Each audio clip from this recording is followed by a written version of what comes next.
Subscribe now and press the bell icon. Never miss an update. क्षार और लवण पाठ के अंतर्गत आज हमको पढ़ना है फिनोल्फ्थालीन एक सूचक है। जो सूचक हम पढ़ रहे थे उसमें दूसरा सूचक है फिनोल्फ्थालीन। कल हम पढ़े थे सूचक और सूचक में पढ़े थे लिटमस सूचक के बारे में। आज हम दूसरा सूचक पढ़ रहे हैं फिनोल्फ्थालीन के बारे में। तो यह क्या है? यह एक संश्लेषित सूचक है। मतलब ये क्या है? सिंथेटिक है, प्रयोगशाला में बनाया जाने वाला सूचक है। तो कहने का मतलब यह एक संश्लेषित सूचक है। और फिनोल्फ्थालीन जो होता है यह एक अम्लीय सूचक होता है। यह एक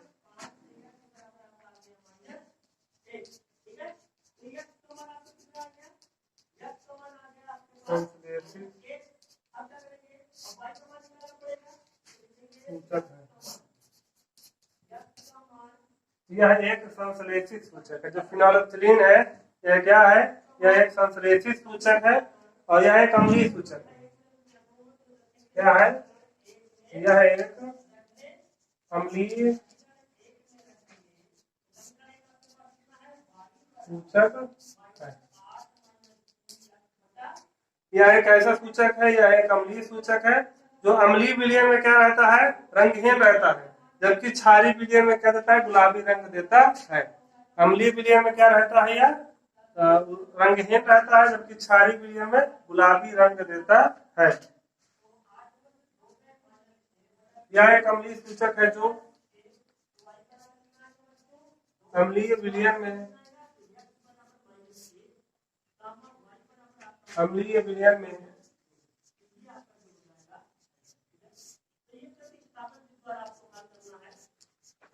रंगहीन होता है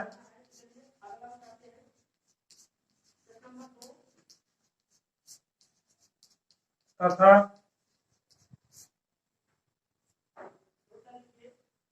क्षारीय विलयन में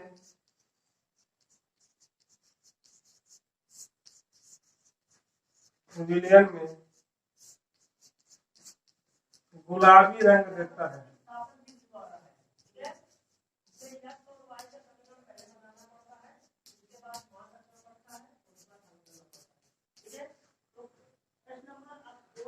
जो फिनोल्फ्थालीन होता है वह क्या होता है? संश्लेषित सूचक है।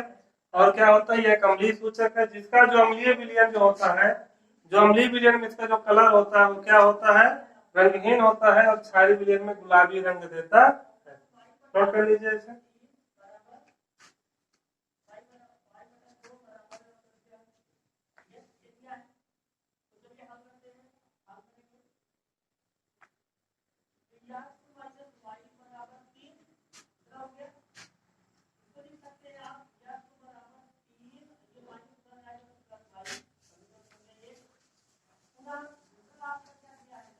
अब जो तीसरा सूचक है वो है मेथिल ऑरेंज।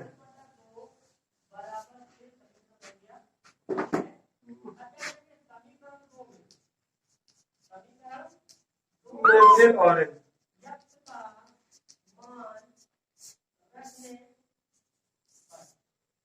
देखिए, मेथिल ऑरेंज क्या है? एक क्षारीय सूचक है और यह भी एक संश्लेषित सूचक है। ये प्राकृतिक नहीं है, क्या है? संश्लेषित है, बनाया गया सूचक है। और ये एक क्षारीय सूचक है और इस क्षारीय सूचक का क्षारीय विलयन में जो है हल्का पीला रंग देता है और अम्लीय विलयन में क्या देता है? गहरा लाल रंग देता है। तो मेथिल ऑरेंज एक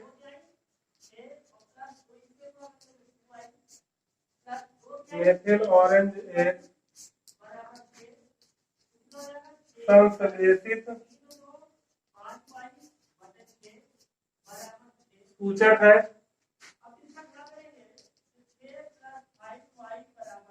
संश्लेषित सूचक है। मेथिल ऑरेंज क्या है?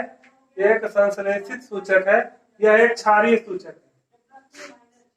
यह एक क्षारीय सूचक है जो क्या करता है? अम्लीय विलयन, जो क्षारीय विलयन में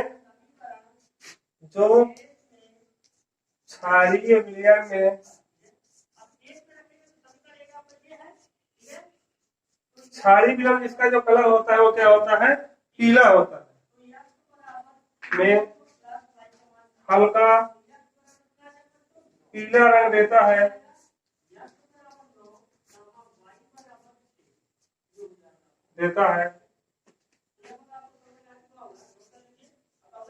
तथा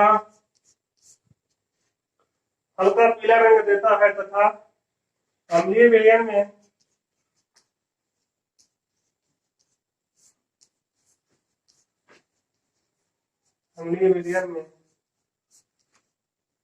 गहरा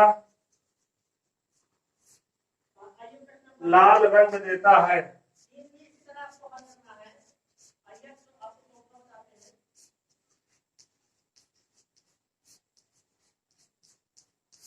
नोट कर लीजिए।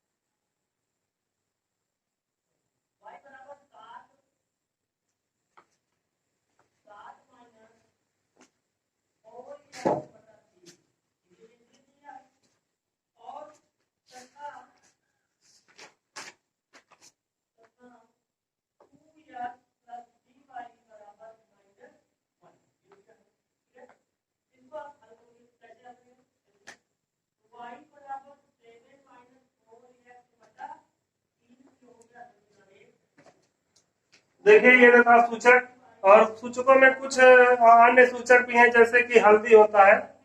हल्दी जो सूचक है वो एक प्राकृतिक सूचक है। जब देखते हैं जैसे कि आपके किसी शर्ट वगैरह में, सफेद शर्ट में जब हल्दी लग जाती है तो जो जैसे हम साबुन से जब उसे साफ करते हैं तो क्या हो जाता है, साबुन चूंकि क्षार होता है, तो जब हम हल्दी जो इसमें लगा होता है जिस शर्ट में, जब उसे साबुन साफ करते हैं तो क्या हो जाता है, हल्का भूरा हो जाता है या लाल रंग का हो जाता है।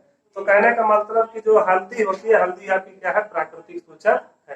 अगर आपसे कोई पूछे कि प्राकृतिक सूचक किन्हीं दो प्राकृतिक सूचकों को बताइए, तो हम आपको बता चुके हैं, लिटमस आपका प्राकृतिक सूचक है, हल्दी आपका प्राकृतिक सूचक है, और लाल पत्ता गोभी वो भी क्या है, प्राकृतिक सूचक है। संश्लेषित सूचक में आपका फिनोलिफ्थिलीन हो गया, मेथिल ऑरेंज हो गया, मेथिल रेड, इस तरह के कई सूचक। ये तो थे सूचक।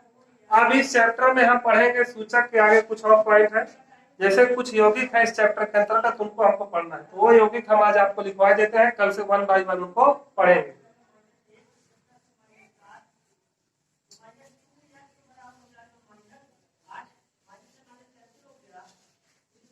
वे यौगिक जो आपके सिलेबस में दिए हुए हैं उनमें पहला है साधारण नमक।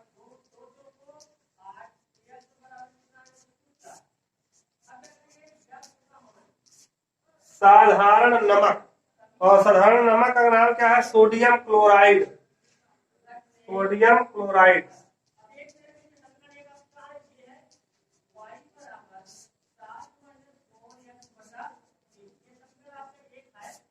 Sodium chloride. और दूसरा है सोडियम हाइड्रोक्साइड।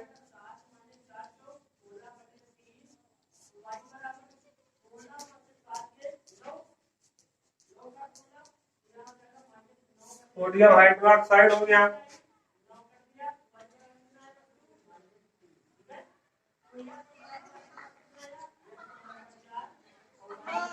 तीसरा हो गया आपका विरंजक चूर्ण। चौथा हो गया आपका बेकिंग सोडा या खाने का सोडा। बेकिंग सोडा या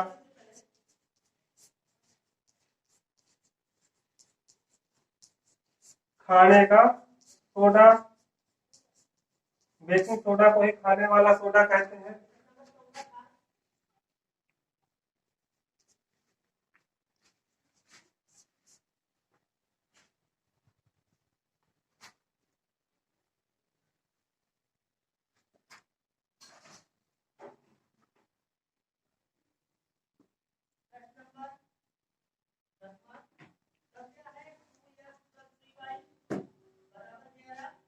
पांचवा है धावन सोडा।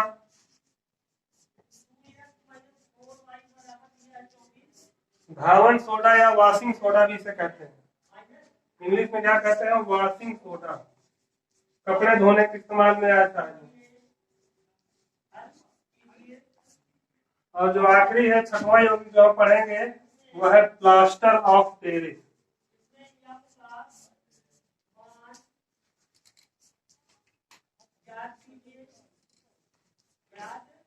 तो ये कुछ यौगिक है जो इस सिलेबस में हमारे चैप्टर में है, और इन छहों यौगिकों को हमको बनाने की विधि और इनके उपयोग क्या करना है हमको पढ़ना है, और जिन्हें हम पढ़ेंगे अगले वीडियोज में।